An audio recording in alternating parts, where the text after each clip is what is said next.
Oil drops to its lowest price in over a decade. What will it take down with it? From American Public Media, this is Marketplace.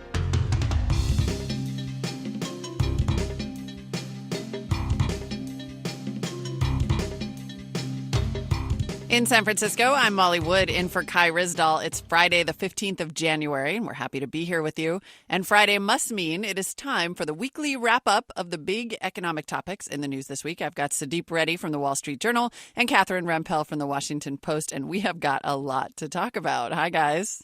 Hey, Molly. Hey, Molly. So, okay, oil. It closed today below $30 a barrel. That's the lowest in 12 years. We've talked a lot about the reasons why, but at what point are we going to start to see direct impacts, Catherine, on the rest of the economy? I think we already have to some extent. I mean, it hasn't been good for capital investment. There was an article in the FT today or yesterday, I think, looking at the fact that a bunch of energy loans might be going bad, which could be hurting banks and could potentially have contagion effects for other portfolios. So, it's been relatively good for consumers, but there are other ways in which it's not so great for the rest of the economy. Yeah, Sudeep, what about less obvious impacts like we saw the abrupt closure of Al Jazeera America, which was blamed partly on oil prices because the Qatari government funded that journalism organization? You're going to see all sorts of things like that in the U.S. and around the world. In addition to banks, and plenty of investors will be very sad, there are companies that sprouted up in North Dakota and Texas and Oklahoma for the shale boom. They have to unwind. But the biggest issue is really going to be around the world. There's a huge number of countries that are unstable with cheap oil. Saudi Arabia, Iran, Iraq, Russia, all of those countries are very nervous right now with oil under $30, and they are if oil doesn't turn around, they're going to face some very, very serious problems in the coming months. Well, and of course, it's dragging down the broader market. I know that if Kai were here, he would say that the market is not the economy. But Catherine, with these ongoing drops, what do you think? Is it going to start becoming an economy story? I am skeptical about that, I would say, just because on other data points, we've done pretty well. Jobs growth looks really strong. We're finally starting to see some pickup in wages.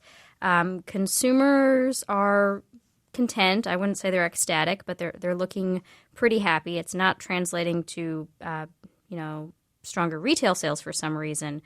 But it just seems like, to the extent that the concerns about oil are driven by China and other concerns are driven by China, the U.S. has relatively little exposure to China. So I think the U.S. is on a relatively strong footing right now, especially compared to the rest of the world. So you think just a normal correction happening right now? If you could even call it a correction, it may just be a temporary freak out driven by China, to be honest. Sudeep, what do you think? Correction, freak out, ongoing? It's clearly a correction, but we have to put it in much, much larger perspective. The stock market is now down 12% from the all-time high. That's just 12% after a run-up of almost 180% from those lows that we saw during the financial crisis. So this is what stock markets used to do once upon a time before the Federal Reserve was stepping in and was the only game in town. So this should be considered normal for the market to get scared a little bit. That's what keeps investors honest, to let them realize that there's some risk on the other side of these bets, whether the bets are about oil or about a certain piece of the economy taking off. And so there is some concern here about the global economy. It hasn't been healthy for several years now. The U.S. economy has failed to really lift off in the way we've long expected, but it's certainly not falling apart. You just look at the job numbers and you have to say that we're staying relatively afloat pretty well compared to the rest of the world. Yeah, I would argue that we're doing better than pretty much every other major economy on Earth. We've been pretty resilient. All right, so then, Catherine, 20-second prediction. What do you think this means for what the Fed could do next? I think they're going to hold tight and not raise rates raise rates again, I should say, anytime soon. They had said that even before we saw this volatility in the stock market. Janet Yellen said that it was going to be a very slow, gradual liftoff. So given the turmoil of the last week, it seems there's no reason to expect anything different. All right, that's Sudeep Reddy from the Wall Street Journal, Catherine Rampell from the Washington Post. Thank you so much, guys. Thanks, Molly. Thanks, Molly. And on Wall Street today, you probably heard a little bit about what's happening there, but we will have the bloody details when we do the numbers.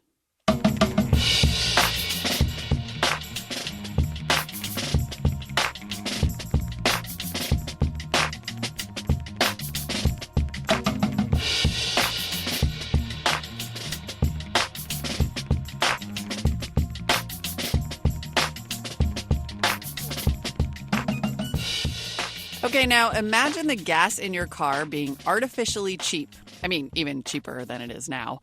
The company that drilled the oil underpaid for permission to drill, and the pollution that driving causes is not reflected in the price. Now, instead of gas, substitute in the word coal. Today, the federal government said it will go back to the drawing board and try to fix the way coal companies pay to dig and mine on public land. Will that raise the price of coal? For sure. Is the coal industry already in trouble? Check. From the Marketplace Sustainability Desk, Scott Tong reports. You and I, the joint American owners of federal land, may not be getting a fair shake when leasing it out to coal mining companies. That's talking point number one for Interior Secretary Sally Jewell. She spoke by conference call this morning on managing federal resources. That includes ensuring the federal coal program delivers a fair return to American taxpayers and takes into account one of the most pressing issues of our time, climate change. Jewell announced a halt to all new lease sales as her department revamps the system. 42% of American coal comes from federal land, but government auditors have been bashing the leasing program. They found the Fed sold leases at below market value, and in a key coal basin, 80% of sales went to one bidder. Did industry run the show? Mark Squillace teaches at the University of Colorado Law School. A system that was designed to be proactive on the part of the federal government, sort of setting the terms for how leasing was going to take place, became entirely reactive to what the coal industry wanted. Today, the industry is on its knees. Cheap natural gas has undercut it, clean air rules make it pricier, and global demand is shot. So coal analyst Christopher Inton at Morningstar says a halt to new leases for more coal means little. The market doesn't want it. The industry is just making too much coal for what this new normal is. What we expect is this industry to sort of right-size itself so that the production fits what demand is most likely to be. Down the road, he says new lease prices that reflect carbon pollution will make coal even less competitive. In Washington, I'm Scott Tong for Marketplace. Sometimes, and this news might surprise you, sometimes politicians' economic proposals don't quite line up with economic reality. For example, in last night's GOP debate, Republican candidate Donald Trump repeated an idea he's mentioned a lot: throw tariffs on goods from China. He's previously pitched tariffs on Mexican products as well. Now, there's some dispute about the amount of the tariff that he would impose, but either way, he maintained that tariffs were a good idea. So you're open to a tariff?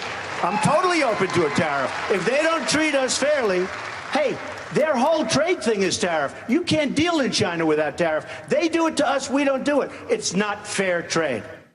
So, okay, but what is it? For those of you who are wondering, here's Marketplace's Tracy Samuelson with a little tariff explainer. It sounds so temptingly easy. Just throw a tax on foreign goods, make them more expensive, and give your local industry a boost. Except that's not how tariffs really work, says Susan Aronson. She's a professor at George Washington University. He's trying to sell potential voters a lot of snake oil. Aronson says higher tariffs are often passed on to consumers, as some Republican candidates pointed out to Trump last night. And this kind of protectionism doesn't help in the long run. Putting tariffs on a Chinese product does nothing to train workers in how to be more productive, how to use new technologies to produce goods that people want around the world. So since the 1930s, the U.S. has been moving in the opposite direction, going out to other countries and saying, hey, you lower your tariffs, we'll lower ours. The average U.S. tariff is now around 3.5%. Judith Goldstein is a poli-sci professor at Stanford. Tracy, there's so many reasons it's not the right thing to do. I don't know where to begin.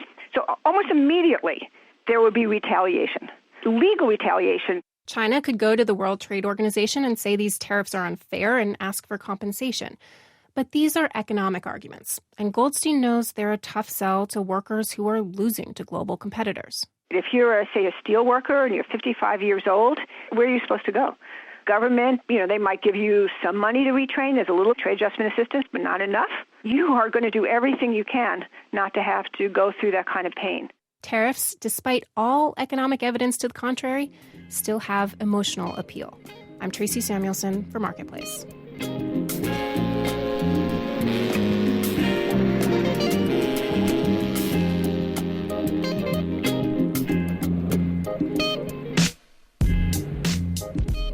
For businesses in remote eastern Oregon, the armed occupation of a federal wildlife refuge outside the city of Burns is an economic windfall. A few dozen people started occupying the Malheur National Wildlife Refuge right after the start of the year, and they haven't left yet. So Burns hotels and restaurants are packed with reporters, law enforcement officers, and occupiers as a result. The Northwest News Network's Anna King has the story. Just off a remote, slushy highway, the America's Best Value Inn has a horseshoe parking lot designed for truckers. Manager Vicki Allen says she's never seen a winter like this in Burns. 38 rooms, nearly full every night. Oh, yeah. Sometimes we might only have one person in the house in the winter months. So it's a godsend. It's like having summer all winter long.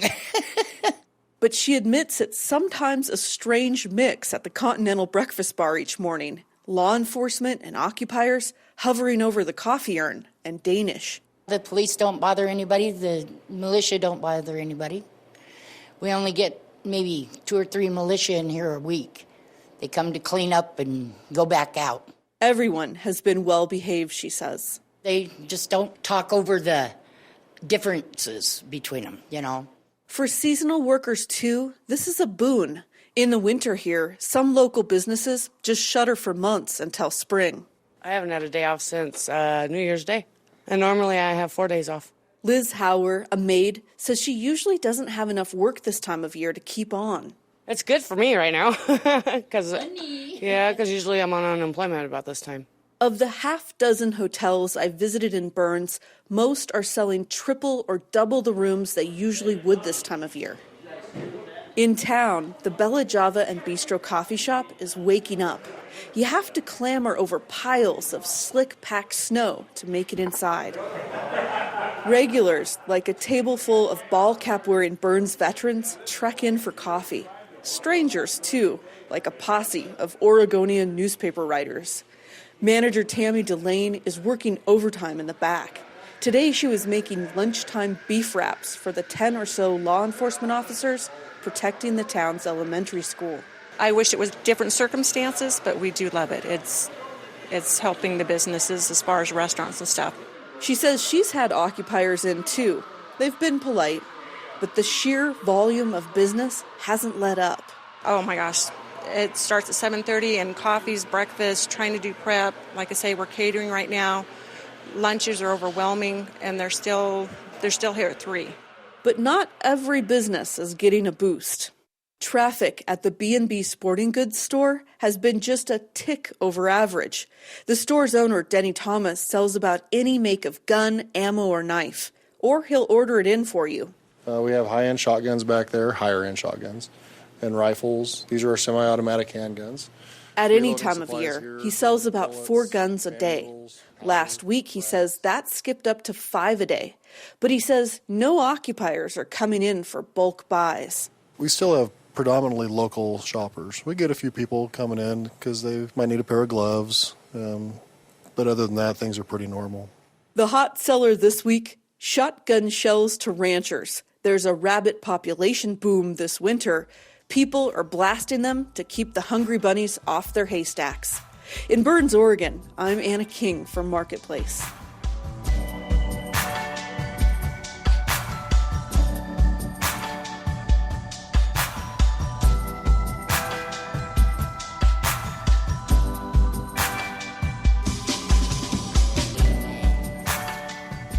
Coming up, the market for children's television right now is changing in quite dramatic fashion.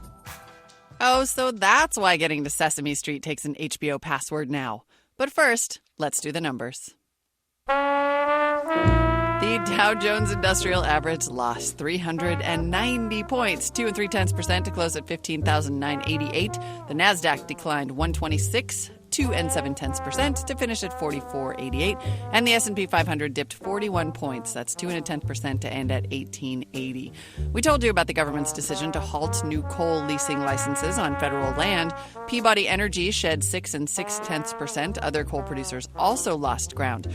Cloud Peak Energy was off nearly 7%. Consol Energy fell 11%. Walmart announced it will close more than 150 stores in the United States. The stock slid 1 7/10%. Bond prices rose. The yield on the 10-year Treasury note fell to 2.03%. And you're listening to Marketplace. You're listening to Marketplace. I am Molly Wood. There is a small but growing move afoot to require universities with multi-billion-dollar endowments to stop charging tuition. In fact, some proponents of the idea are trying to get a seat on the board that oversees Harvard, and a New York congressman is sponsoring legislation to require rich universities to spend more of their endowments on tuition assistance. It sounds like a pretty simple argument, right? Tap the endowment to cut the cost of school. But there's more to it than that. Marketplace's Nancy Marshall-Genzer explains. University endowments aren't big liquid pools of money, like what every parent with a kid in college wishes for. They're not rainy day funds or simple checking accounts that colleges and universities have to call on. That's Liz Clark with the National Association of College and University Business Officers. Clark also says schools can't always spend their endowment money any way they want. There are spending restrictions, and those restrictions come from donors' wishes to institutions. So a donor might say, hey, here's $300 million, but it's for the medical school. And Clark says an endowment is a collection of different donations. In Harvard's case, thousands. Harvard's endowment is actually made up of more than 12,000 individual funds. That's Harvard spokesman Jeff Neal. He says there are other limits. Endowments exist to live in perpetuity, meaning they outlive their donors. So Neal says universities largely leave the original donation alone and just spend whatever they make investing it. Some people say at the richest schools, that return on investment would more than pay for free tuition. Victor Fleischer teaches law at the University of San Diego. A lot of these endowments have had very impressive returns.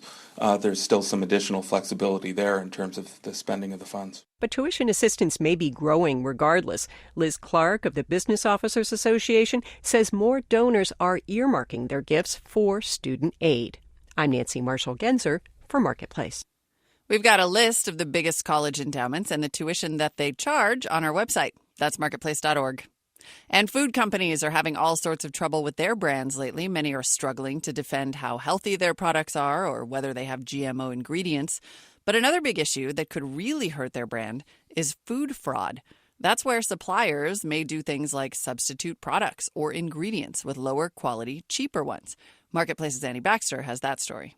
A lot of food ingredients can be adulterated, according to food fraud investigator Mitchell Weinberg. Spices, almost every kind of consumable oil, fruit juice concentrates, flavorings, you name it. Weinberg says fraudsters usually just want to make money by cutting corners, but a few incidents have caused major harm. Nearly a decade ago, infant formula and pet foods were contaminated with melamine. It's an industrial chemical. Thousands of infants in China were sickened, some died, as did scores of pets in the U.S. John Spink of Michigan State University says the cases heightened food fraud awareness. We really realized this could be global, and it could be big, and it could have a huge public health threat. A Food and Drug Administration rule is requiring companies to have written food safety plans to address these kinds of threats. And the threats are costly. Reputations and bottom lines suffer from product recalls. Food fraud is a huge multi-billion-dollar problem. Amy Kircher directs the Food Protection and Defense Institute at the University of Minnesota. The institute helps identify red flags for food fraud. The longer a supply chain is, or the more complex a product is, there's more vulnerable points. The firm PwC has also developed risk assessment tools. PwC's Sally Bernstein says as the world population grows, so does demand for food products. Combine this with our continuing climate impact and different perspectives about using GMO. Some of these resources we have are going to get scarce, costs are going to go up. And she says when that happens, there's more potential for fraud. I'm Annie Baxter for Marketplace.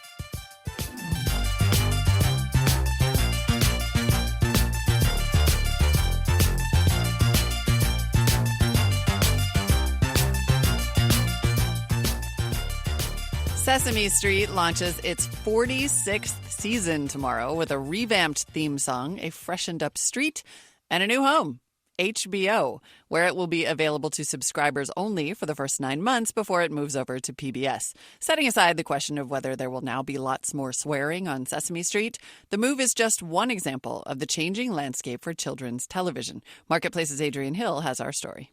All right, cue the cuteness. What's your favorite show? Space Racers. Maya, Blaze, Pacha, Chuggington. That was Space Racers, Maya the Bee, Blaze, Paw Patrol, and Chuggington.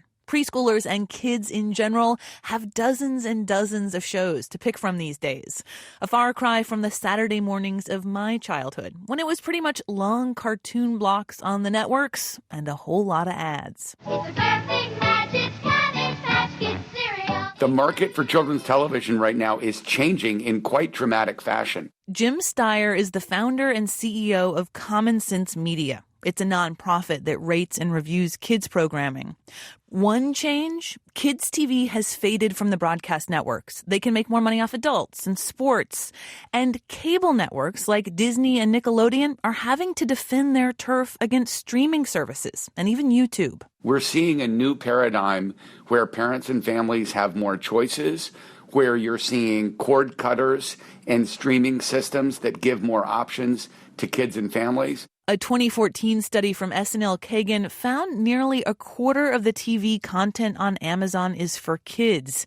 Nearly a fifth of Netflix shows are geared to children.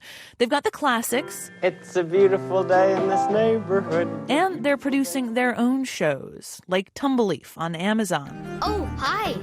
I'm Fig the Fox. Steyer says there are good reasons subscription services are going after kids. It's a big market, and you can make a lot of money. And you can also build lifelong loyalty among kids and families. Because while it might be easy enough to cancel your Netflix subscription when House of Cards ends, it'll be a lot harder if your kid becomes a rabid fan of dino trucks. And that's not all. Tim Westcott is an analyst who covers the entertainment industry for IHS. Kids will watch episodes of an animation series repeatedly. So you get a lot more mileage out of that kind of programming if you're targeting a kid's audience. Westcott says parents may also be more willing to make the subscription deal because a subscription model means they're not bombarded with commercial messages and advertising as much. But parents aren't willing to settle for what used to pass as children's programming, and that's driving up costs. Sesame Workshop, which makes Sesame Street, lost more than $7 million in fiscal year 2015. Part of the reason it struck a deal with HBO was to help keep the show on the air.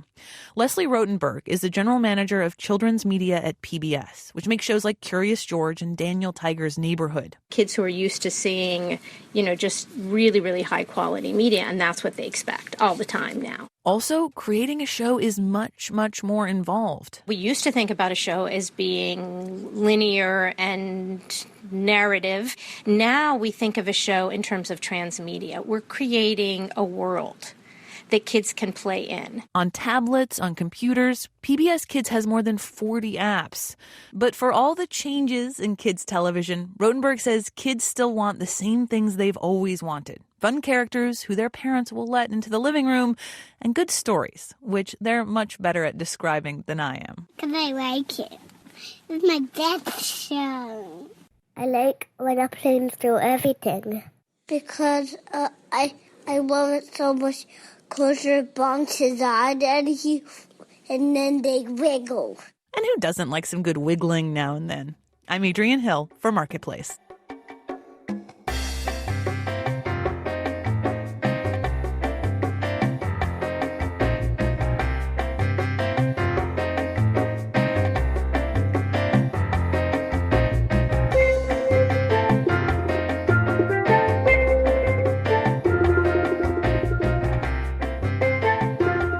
I kind of hate to pile on Disney, what with its stock down almost 5% today, but ESPN continues to drag the company down. It's the reason one Barclays analyst just downgraded Disney, saying that ESPN's reliance on the Baroque pay TV bundle makes it extremely vulnerable to cord cutters. It's already lost 7 million subscribers in the last 2 years, but that is not all. It turns out that even if Disney finally relented and spun off ESPN into its own subscription service, priced at a hypothetical $20 a month, a new survey reported on Quartz today finds that 85% of people would not be willing to pay for it. Oh no, but there's even more. The survey by BTIG Research also asked people what they would do if they could save $8 a month by removing ESPN and ESPN2 from their cable bundles. It turned out that 56% of the 1,600 people who responded said they would happily ditch the sports channels. Looks like Disney's going to need a miracle play to save this game. And that is our show. Today, the Dow lost 390 points, 2 3/10%. Just try not to think about it. It's Friday. The NASDAQ declined 126 points, 2 7/10%. And the S&P 500 dipped 41 points, 2 1/10%. Our theme music was composed by BJ Liederman. Marketplace is produced by Satara Nieves. Deborah Clark is the vice president and executive producer. And I am Molly Wood. We'll be right back here again on Monday. Have a great weekend, everyone.